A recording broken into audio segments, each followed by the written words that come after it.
guys, it's Ash, your truth-bombing fairy godmother for everything love, dating, and relationships. I am so excited for today's video because we're going to be taking it back to the basics today by answering one of love's most fundamental questions: what is real love? And how do we know if what we have is real love? But first, just a reminder to please like this video and subscribe to my channel. It's a free way that you can help me out, so just do it. We talk about a variety of love, dating, relationship questions like the ones we're going to be talking about today. I put out a new video every single Wednesday, so if this is your type of thing, then please stick around. Okay, so real love. This is one of my most favorite topics. I could talk about this for days and days, literally. And the reason for that is because it is the question itself that sparked my interest in relationship, love, dating, these kinds of topics so many years ago. I'll give you a short kind of Cliff Notes version of that experience now, which is that about 7 years ago, so about 6 months into my fiance and I's relationship, I was diagnosed with OCD, which stands for obsessive compulsive disorder for those who may be unfamiliar with it. Although that being said, it is something that's talked about a lot, so I'm sure most of us have heard about OCD before. So not only was I diagnosed with OCD, but I was diagnosed with a very specific type of OCD, which was actually called relationship OCD, or ROCD for short. The name itself is quite self-explanatory, but what ROCD basically is a type of OCD that latches onto, you guessed it, your relationship. It latched onto and ruminated over a very specific part of my life, which just so happened to be my relationship with my now fiance.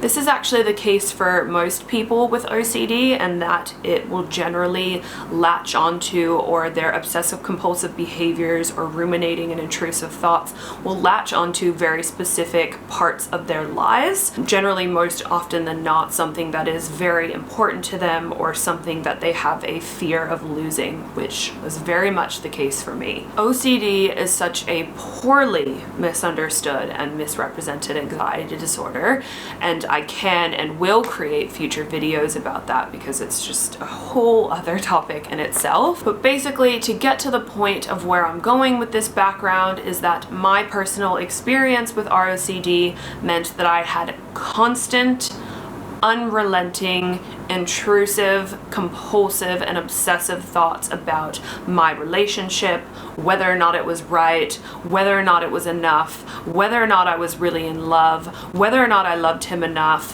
whether or not what I had was in fact real love. It was constant. It was an every minute, every moment part of my life for years. Obviously, this experience was painful for both me and my partner, and words that I don't even have to describe. And again, this is something that I will delve into much more deeply in future videos. But aside from the immense amounts of pain this caused for both me and Luke, one of the most beautiful, wonderful outcomes of this experience was all of the indescribably wise therapists, mental health professionals, psychologists, spiritual healers that I came into contact with through my quest for answers, really, and for the truth, and for what the hell was actually going on with me. These were all people who helped answer my questions that I had regarding what real love actually was, and whether or not this in fact was something that I had with my fiance. My OCD was the catalyst that really broke me open from the inside and forced me to come face to face with all of these damaging, false lies about love and relationships and what real love is. It forced me to come face to face with all of these false beliefs I had unknowingly digested over the course of my entire life about what real love is. It forced me to relearn everything that I thought that I knew. So what I learned in its most simple, summed up form is that real love is a choice. It is action. It is the decision, the conscious decision to show up fully for your partner. It is not a feeling. That was a big one for my young 20-something mind to grasp. You mean love isn't a fluttery, excited, passionate, hot and fiery emotion that can just switch on and off like a light switch? No, honey, it ain't. Prior to my OCD diagnosis, like so many people, I well and truly thought that love was an emotion. That passionate, excited, longing sensation that you felt for another person, that feeling like you just want to spend forever in a day with them and that you couldn't possibly live without them. Although those emotions may be the precursor, I guess you could say, to real love, or maybe what we sometimes hear being identified as feeling in love, those feelings and excited emotions are not actually love in its essence. They are exactly that, feelings. Fun, wonderful feelings, but still feelings nonetheless. Something that real, deep love is not. We may feel those intense, wonderfully exciting emotions that we identify as feeling in love at the beginning of a relationship, or even for a decent amount of time into that relationship.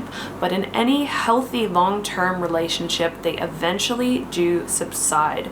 And unfortunately, a lot of people identify that experience as falling out of love, which could not be further from the truth. I want to read you one of my favorite passages about love. It's an excerpt from a book. I will completely butcher the author's name, so I'll put it up on the screen here for you. I want this passage read at my wedding someday if I ever decide to get married, but it is so beautiful, and I just think it perfectly sums up exactly what real love is. Love is a temporary madness. It erupts like volcanoes and then subsides. And when it subsides, you have to make a decision. You have to work out whether your roots are so entwined together that it is inconceivable that you should ever part. Because this is what love is. Love is not breathlessness. It is not excitement.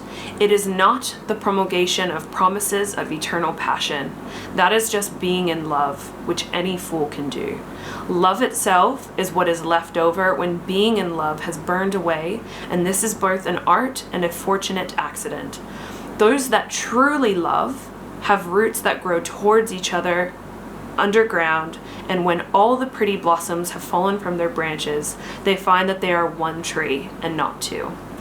Oh, I just love it. I just want to sit here and just marinate in those goodness of those words. As Lewis, whatever his name is, states, and as so many psychological professionals have stated to me over the years, love is absolutely a conscious choice and decision. Once the fantastical, passionate, exciting emotions have burned away, as words he uses, once those emotions have burned away, which again, they eventually do in any relationship, any healthy long-term relationship, you are left with a decision. We are faced with the conscious choice as a couple to continue towards love together or not. And that decision and choice in itself is what real love is. That's what determines whether or not you in fact have real love. It is action. It is the decision to stand by your partner through thick and thin. It is the choice to show up for them mentally, emotionally, physically, over and over and over again, despite whatever feelings you may or may not be feeling at that time. It is all the ways you actively prove and show each other that you care and are actually invested in the relationship. It's not this fluttery, fleeting, ever-changing emotion. Feelings of being in love very much come and go, just like literally every other emotion that humans are capable of feeling. Emotions ebb and flow. They are not a constant. So to define love as something so fickle and inconsistent and unreliable, which emotions very much are, is a huge disservice and misunderstanding. Love is not something that is always felt, per se. Real love is solid. It's tangible. It's the effort and work you put into a relationship relationship to maintain that connection with one another and continue to grow together. It's the choice to act loving even if you aren't feeling particularly loving in the moment. It is conscious. Me choosing to stand by my partner, to look deep within myself and do all the extensive psychological work I needed in that moment where my OCD was at its highest, instead of just running for the hills, which would have been a lot easier to do considering that he was actually in some ways the trigger of my OCD.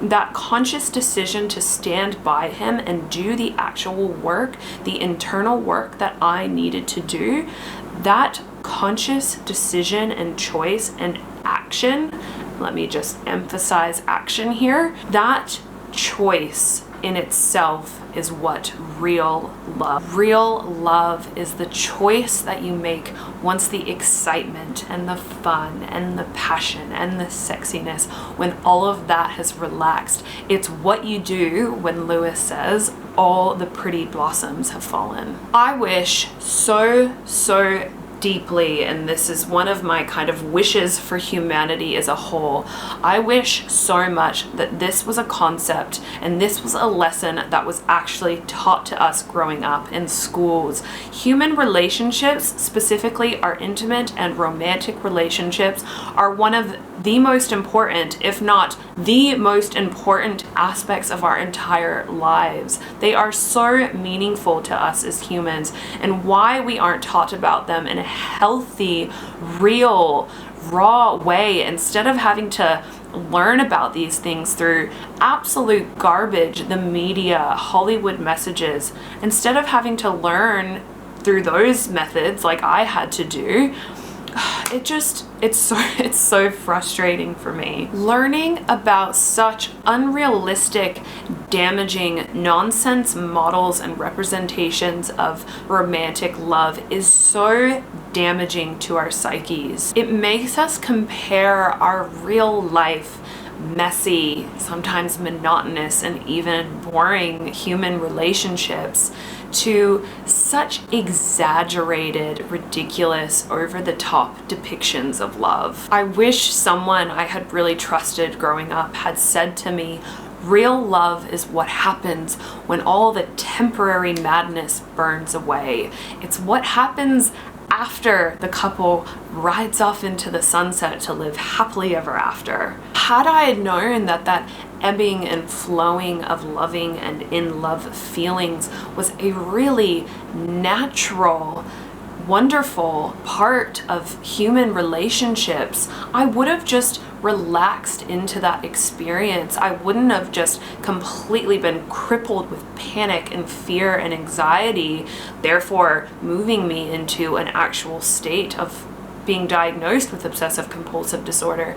If I had known that was just such a natural evolution of my relationship, and every healthy long-term romantic relationship, I would have just allowed it to happen. I would have just understood that this is a natural part of life. I would have just relaxed into what I now know is real love. I hope that, if anything, this video has answered some of your own questions about what real love is. There's just not a lot of quality information about this topic, and it really does, it hurts my heart. I just wish that there was more truth speakers, as I call myself, your truth bombing fairy godmother. I wish there was more people out there speaking actual truths about love instead of just spewing and perpetuating these nonsense, ridiculous, damaging, unrealistic models and depictions of romance and love that they gather from